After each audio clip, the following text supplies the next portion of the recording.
O conflito na Ucrânia completa 58 dias de intensas batalhas, e o debate sobre possíveis acordos de paz ganha cada vez mais força. Recentemente, o presidente ucraniano deixou claro suas expectativas para encerrar a guerra, segurança robusta e garantias concretas.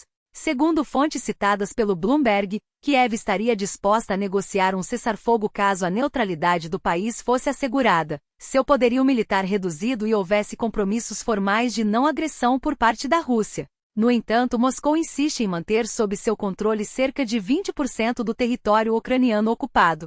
A narrativa russa, porém, parece oscilar entre a confiança excessiva e a pura ilusão. Enquanto o Kremlin afirma que suas forças dominam o conflito, a realidade no fronte conta uma história diferente. Ataques ucranianos a bases militares e instalações estratégicas russas ocorrem quase diariamente, e o avanço russo na região de Kursk praticamente estagnou após perdas significativas. Relatos de soldados e comandantes revelam uma crise logística alarmante, falta de treinamento adequado, equipamentos precários e até mesmo o envio de feridos de volta ao combate sem tratamento. Um exemplo trágico é o caso de um influencer militar russo, usado como ferramenta de propaganda, que acabou morto em ação, deixando sua mãe em luto público. Enquanto isso, Zelensky reforça que a prioridade da Ucrânia é encerrar a guerra com um acordo justo, mas que isso só será possível com garantias sólidas de que a Rússia não voltará a atacar. Em uma coletiva de imprensa ao lado do primeiro-ministro britânico, ele detalhou as condições essenciais: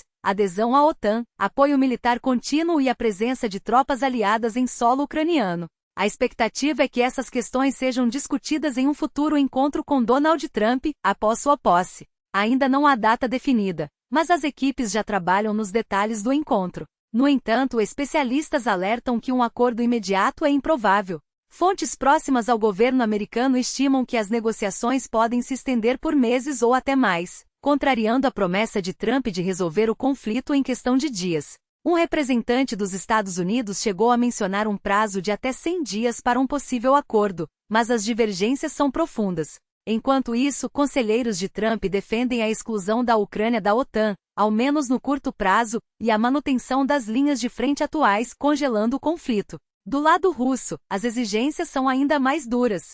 Segundo Bloomberg, Putin estaria disposto a discutir trocas territoriais, incluindo partes da região de Kursk, mas insiste em manter o controle sobre 20% do território ucraniano. Além disso, Moscou exige que a Ucrânia abandone qualquer pretensão de ingressar na OTAN, reduza drasticamente suas forças armadas e limite sua cooperação militar com o Ocidente. Há até mesmo conversas preliminares para evitar ataques a instalações nucleares em ambos os países, mas Kiev nega que haja negociações além da troca de prisioneiros e da repatriação de crianças.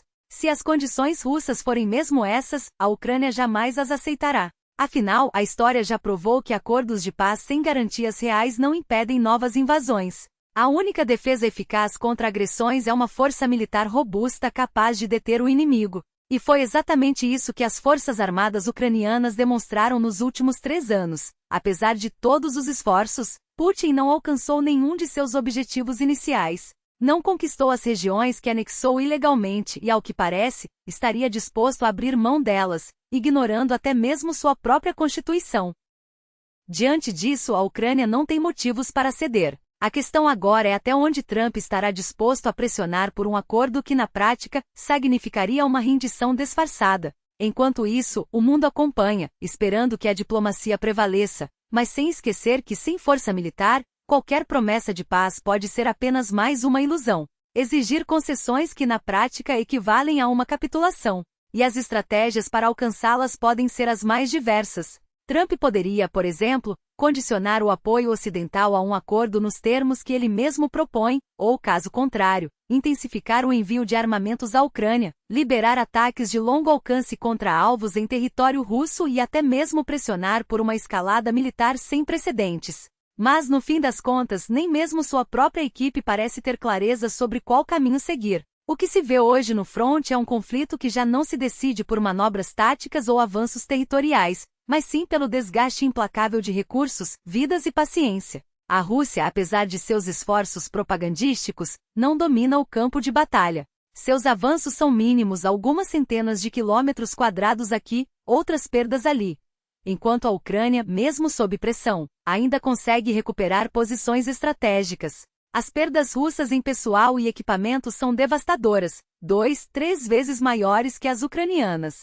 E o que resta do arsenal soviético, outrora sua maior vantagem, está se esgotando a um ritmo alarmante.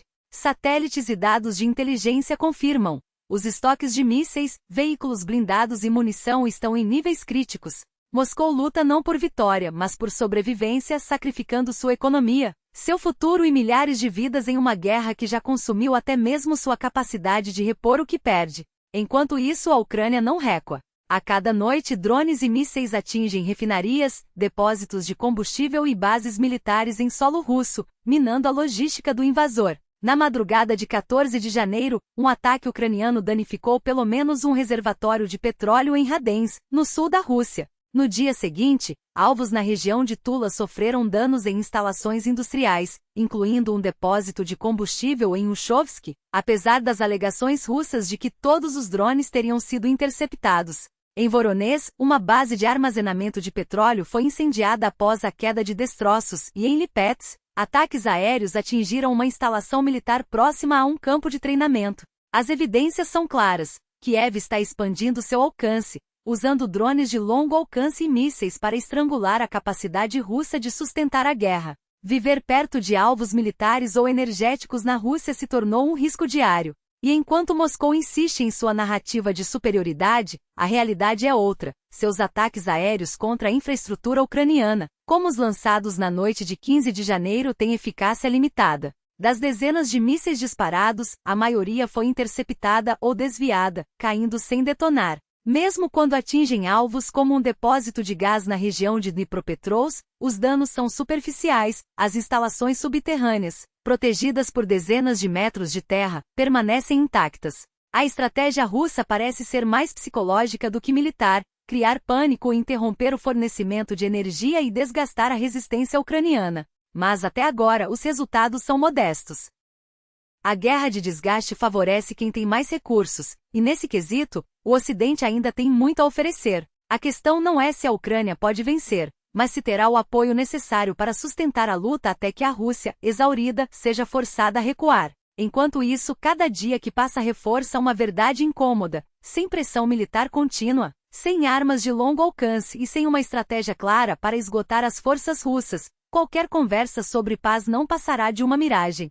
E o tempo, como sempre, é o juiz implacável. A estratégia de extermínio mais uma vez fracassou. As quedas de energia em regiões da Ucrânia após os ataques não se concretizaram. E isso não é coincidência, mas o resultado de uma defesa que aprendeu a neutralizar a ofensiva russa. Os drones Shahed continuam chegando em maior número, as investidas persistem quase diariamente, mas algo mudou. A Ucrânia agora intercepta essas ameaças com mais precisão, desmantelando a eficácia das tentativas russas de paralisar o país. Ainda assim, uma tentativa de genocídio não deixa de ser uma tentativa de genocídio, e cada míssil desviado ou drone abatido é uma vida salva. Um hospital mantido em funcionamento, uma cidade que resiste. Na região de Kursk, o cenário se inverteu. Relatos confirmam que uma investida russa para romper as defesas na fronteira com a região de Sumi foi repelida com perdas significativas. Imagens divulgadas pela 67ª Brigada Mecanizada mostram veículos russos destruídos perto de Zuraka,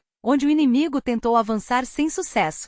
A atividade militar russa na própria Kursk diminuiu, mas a ameaça persiste. Há recursos acumulados do outro lado da fronteira, e novos ataques são apenas uma questão de tempo. Enquanto isso, os combates mais intensos se concentram em direção a Lebedin e Kislivka, com a Rússia lutando desesperadamente para controlar povoados como Nikolaivka, um nome que já foi anunciado como conquistado pelo Ministério da Defesa russo pelo menos 8 vezes. 8 vezes em que a propaganda mentiu, e 8 vezes em que a realidade desmentiu o delírio de Moscou. A segunda, ou seria a terceira, onda do contra-ataque russo na região de Kursk perdeu força, mas não a determinação. Comparado ao primeiro avanço que conseguiu empurrar as linhas ucranianas e aliviar a pressão sobre algumas áreas, este novo esforço tem sido menos eficaz, com perdas desproporcionais. As tropas norte-coreanas, enviadas às pressas para reforçar as fileiras russas, sofreram baixas pesadas em ataques frontais mal planejados, confirmando que a guerra não se vence apenas com números, mas com estratégia, inteligência e resistência. Enquanto isso, a linha de frente se move em pequenos avanços e recuos, mas uma coisa é clara: A Ucrânia não cede terreno sem luta, e cada metro conquistado pelos russos custa caro em vidas, em equipamentos, em moral. No eixo de Pokrovsk, a situação é ainda mais crítica. Os russos intensificaram a pressão, concentrando esforços na direção de Kotriarivka, onde conseguiram avançar até a estrada e a ferrovia que ligam a região a áreas estratégicas. O objetivo é claro: cortar as rotas de suprimento ucranianas, isolar posições e eventualmente cercar tropas. Mas a verdadeira batalha não é pelo controle de um vilarejo ou outro, é pela logística. Quem dominar as estradas, as ferrovias e os pontos de distribuição de combustível e munição terá vantagem decisiva. Por isso, a Rússia mobiliza não apenas suas forças regulares, mas também milícias privadas e grupos como o Batalhão Storm Z, unidades improvisadas que servem como carne de canhão em troca de promessas vazias. Enquanto isso, a Ucrânia reforça suas defesas, sabendo que cada dia de resistência é um dia a mais para desgastar o inimigo. Mais ao norte, em direção a Yasinovata e Avdiivka, os russos avançam lentamente, mas com um propósito: estabelecer pontos de apoio que lhes permitam consolidar ganhos territoriais e ameaçar posições-chave. Ataques são registrados em direção a Pivniche e Novoseliva, onde o inimigo tenta transformar aldeias ocupadas em fortalezas improvisadas. A batalha é implacável, e cada metro quadrado é disputado com unhas e dentes. Mas o que realmente está em jogo não são apenas as linhas no mapa, é a capacidade de sustentar a guerra. A Rússia aposta em uma estratégia de desgaste, esperando que o Ocidente se canse, que a Ucrânia esgote seus recursos, que o mundo vire as costas. E é exatamente por isso que o apoio contínuo, em armas, em inteligência, em financiamento, não é apenas necessário, mas vital. Porque uma guerra não se vence com discursos, mas com ação. E o tempo, como sempre, não perdoa hesitações. No fronte de Kurashov, onde cada metro conquistado é disputado com unhas e dentes, os avanços russos, embora lentos, não são meros acasos táticos, são peças de um tabuleiro maior, onde Moscou joga para estrangular a logística ucraniana e isolar suas tropas em bolsões cada vez mais apertados. O que vemos não é apenas uma ofensiva, mas uma estratégia calculada para sufocar a resistência, cortando rotas de suprimentos e forçando as forças ucranianas a lutar em múltiplas frentes, exaurindo suas reservas. E quando os analistas russos celebram a ocupação de algumas casas, em vilarejos como Dashny, não é por modéstia, é porque sabem que no desgaste prolongado, até as menores vitórias se transformam em vantagens decisivas. A situação em Vuhledar, ou Vopavliva como agora é chamada nos relatórios ucranianos, revela a fragilidade dessa abordagem. O comando russo sonha em cercar as unidades ucranianas que ainda resistem no chamado saliente de Kurashov, mas esbarra em um problema clássico: a velocidade.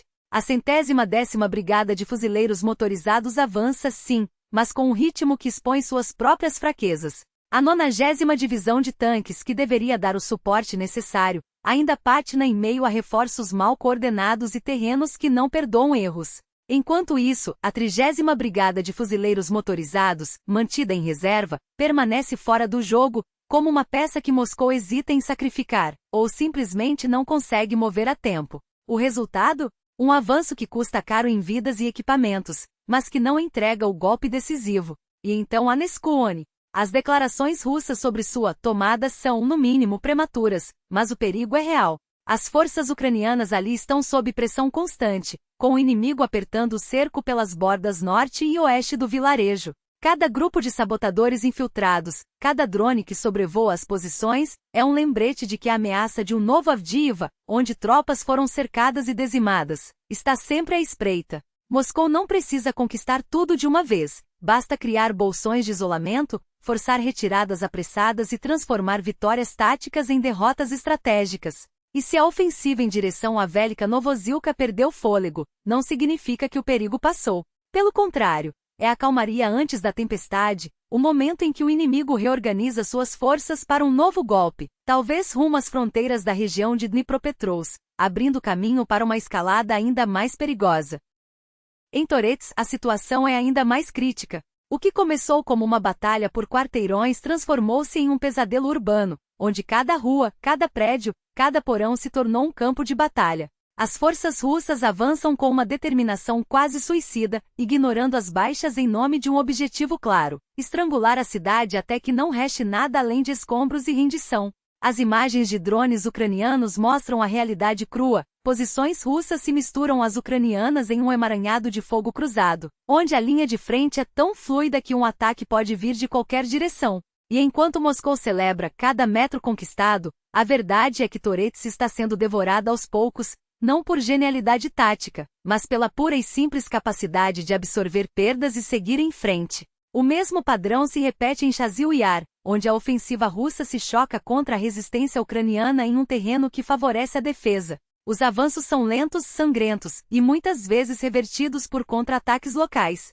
Mas a pressão não cessa. A cada dia, novas unidades russas são lançadas na batalha, como ondas quebrando contra um rochedo, até que eventualmente algo ceda. E quando ceder, o risco é que a brecha se alargue, ameaçando não apenas a cidade, mas toda a linha de defesa que protege as regiões mais a oeste. No eixo de Avdiivka, a história é semelhante. As forças russas não desistem, mesmo quando as perdas se acumulam.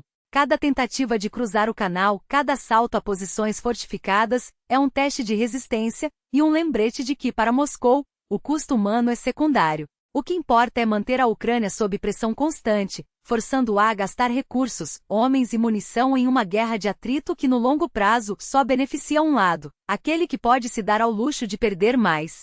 E é aqui que a equação se torna clara. A Rússia não precisa vencer todas as batalhas, basta que a Ucrânia perca a capacidade de sustentar a guerra. Cada dia de resistência é uma vitória, sim, mas também um dreno de recursos que não podem ser repostos indefinidamente.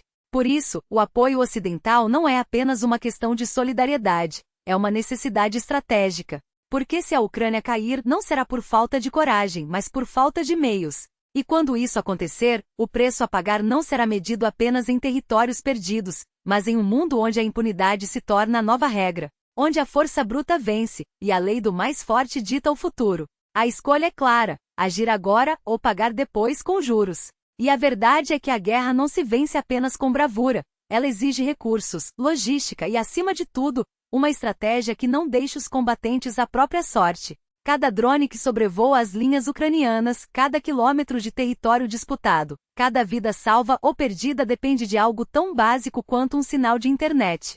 E quando soldados são obrigados a pagar do próprio bolso por algo que deveria ser fornecido pelo Estado, não estamos apenas falando de injustiça. Estamos diante de um fracasso sistêmico que enfraquece a resistência e alimenta a máquina de guerra do inimigo. A Rússia, por mais que tente mascarar suas deficiências, não consegue esconder uma realidade incômoda. Seus operadores de drones dependem de conexões caras e instáveis, enquanto as forças ucranianas têm acesso ao Starlink, uma vantagem que não se mede apenas em gigabytes, mas em vidas preservadas. E quando um soldado precisa escolher entre comprar munição ou pagar pelo tráfego de dados que permite guiar um ataque, a pergunta não é mais sobre tecnologia, é sobre quem realmente está disposto a pagar o preço da vitória.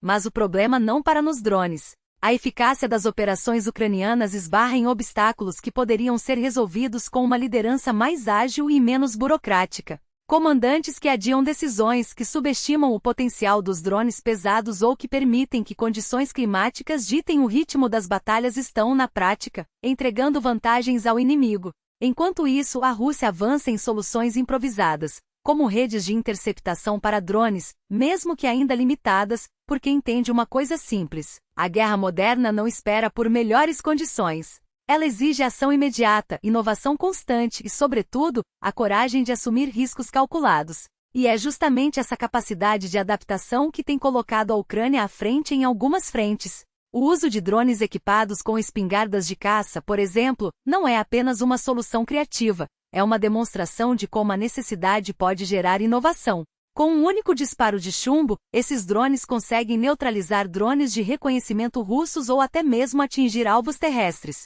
transformando uma arma simples em um multiplicador de forças. Mas por mais eficaz que seja, essa tática tem seus limites. A curta distância de alcance e a dependência de condições climáticas favoráveis mostram que a Ucrânia não pode se dar ao luxo de descansar sobre vitórias pontuais. Enquanto isso, os custos humanos dessa guerra continuam a se acumular. Cada troca de prisioneiros, cada soldado ferido que retorna para casa, cada civil resgatado das mãos do inimigo é uma vitória, mas também um lembrete doloroso do que está em jogo. Os relatos dos libertados falam por si. Homens e mulheres que perderam membros, a visão, a saúde, mas não a dignidade. São sobreviventes de um conflito que não escolheram, mas que agora carregam como cicatrizes. E se há algo que a Convenção de Genebra deixa claro, é que esses casos deveriam ser prioridade absoluta, não apenas por humanidade, mas porque cada vida salva é um símbolo de resistência. A Ucrânia não está sozinha nessa luta, mas também não pode depender eternamente da boa vontade alheia. O apoio internacional é crucial, mas a verdadeira diferença será feita por aqueles que, dentro do país, entenderem que a guerra não se ganha apenas com armas, mas com inteligência, planejamento e uma determinação inabalável. Porque quando a história for escrita, não serão apenas os generais que terão seus nomes lembrados, serão os soldados, os engenheiros, os médicos e todos aqueles que, mesmo nas condições mais adversas, encontraram uma maneira de virar o jogo. E esse momento é agora. Ou agimos com tudo o que temos, ou aceitamos que o preço da inação será pago não apenas em territórios, mas em vidas, e em um futuro onde a impunidade se torna a única lei. Não são apenas números em relatórios ou manchetes passageiras. São vidas que se apagam sob o peso da indiferença, da burocracia ou da crueldade calculada. Cada nome perdido é um futuro roubado, e cada silêncio que se segue é uma confissão de fracasso. O soldado australiano, cujo destino ainda paira entre a incerteza e a tragédia, não é apenas um prisioneiro. É um símbolo do que acontece quando as regras do jogo são escritas por quem não teme consequências. Sua possível morte não será apenas um crime de guerra, mas um aviso. Quando as nações escolhem a omissão, são os mais vulneráveis que pagam o preço. E o que dizer do jovem da República Centro-Africana, atraído por promessas vazias e abandonado à própria sorte? Sua história não é exceção, é a regra. Homens sem opções, sem voz, enviados para morrer em terras estranhas enquanto seus governos desviam o olhar. Não há luta oficial para eles, nem investigações, nem justiça. Apenas o silêncio cúmplice de quem lucra com a guerra, mas não quer sujar as mãos com suas consequências. Seus corpos se tornam estatísticas, seus sonhos, cinzas. E enquanto isso, os incêndios continuam literais e metafóricos.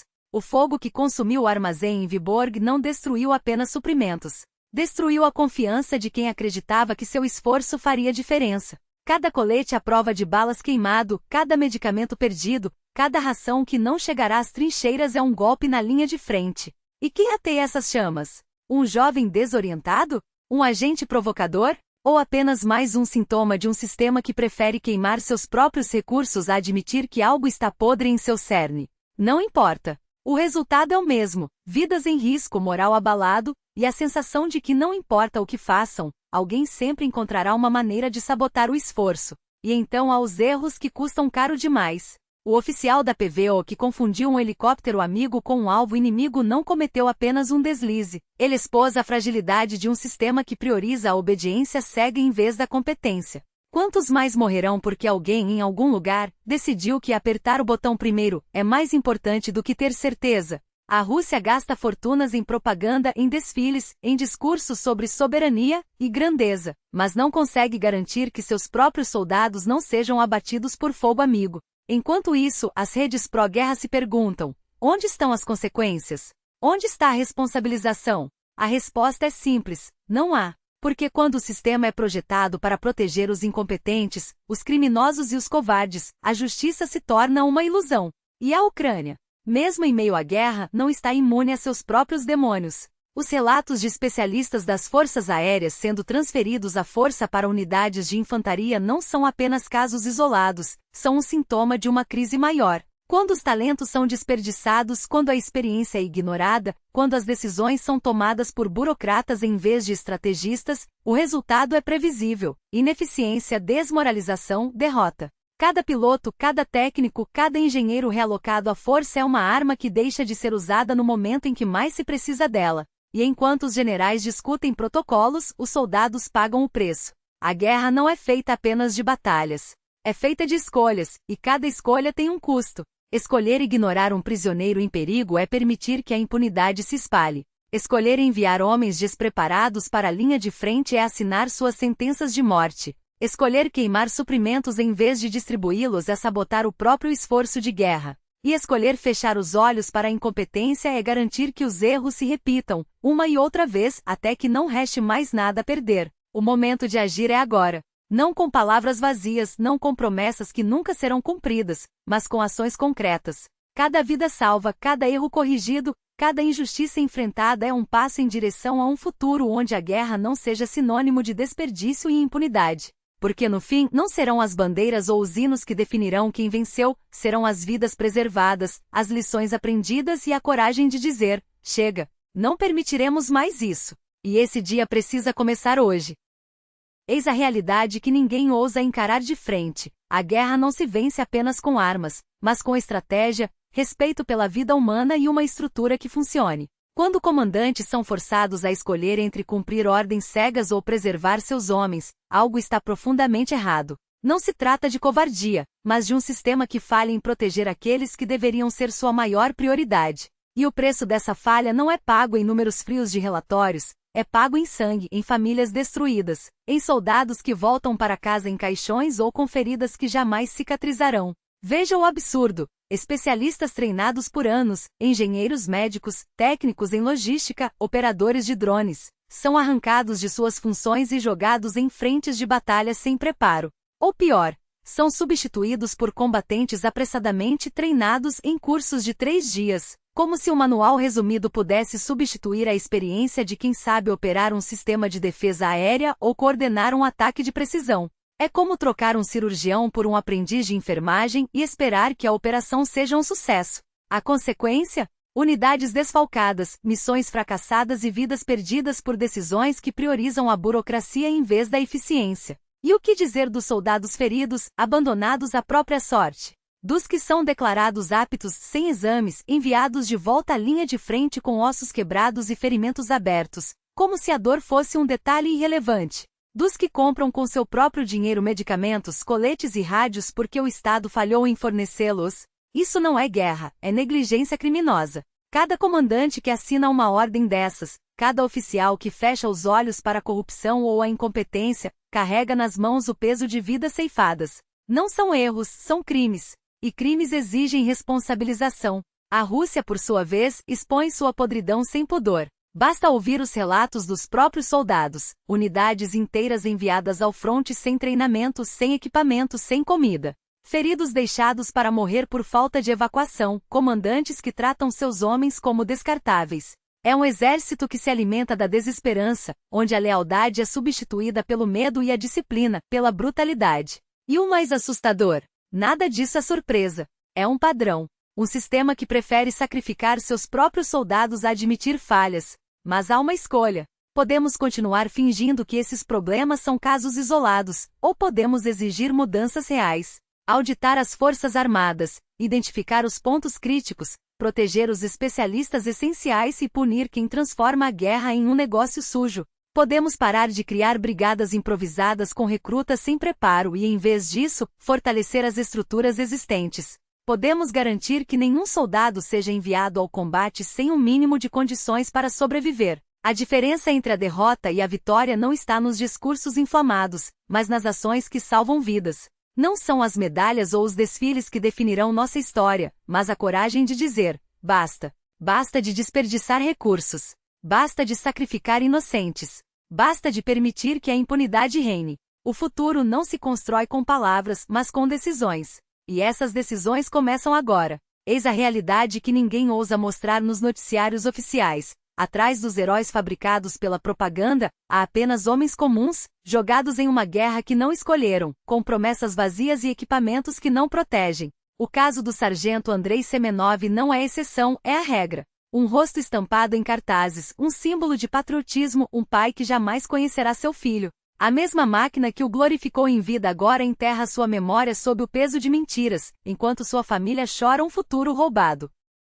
E o que dizer dos que voltam? Não como heróis, mas como fantasmas. Homens quebrados como o soldado Sergei, que sobreviveu ao fronte apenas para ser destruído pelo álcool e pela própria mente. A guerra não termina quando as balas param de voar.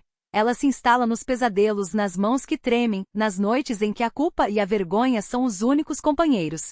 Eles foram enviados para matar e morrer em nome de uma causa que nem sequer entendem, e agora são abandonados à própria sorte, enquanto os generais contam medalhas e os políticos contam votos. Essa não é uma guerra de nações. É uma guerra de interesses, onde os poderosos sacrificam os mais fracos no altar de suas ambições. Cada vida perdida, cada família destroçada, Cada soldado que volta sem alma é um lembrete de que essa máquina de morte não se importa com nada além de seu próprio funcionamento. E enquanto isso, a propaganda continua a vender sonhos de glória, enquanto a realidade entrega apenas pesadelos. Chega de ilusões. Chega de aceitar que jovens sejam transformados em bucha de canhão. Chega de fingir que há honra em uma guerra que não é nossa. O verdadeiro patriotismo não está em enviar homens para a morte, mas em protegê-los dela. E se aqueles que têm o poder de decidir não o fizerem, cabe a nós exigir, porque cada vida importa, cada família importa, e cada mentira que nos contam para justificar essa carnificina é uma afronta à humanidade.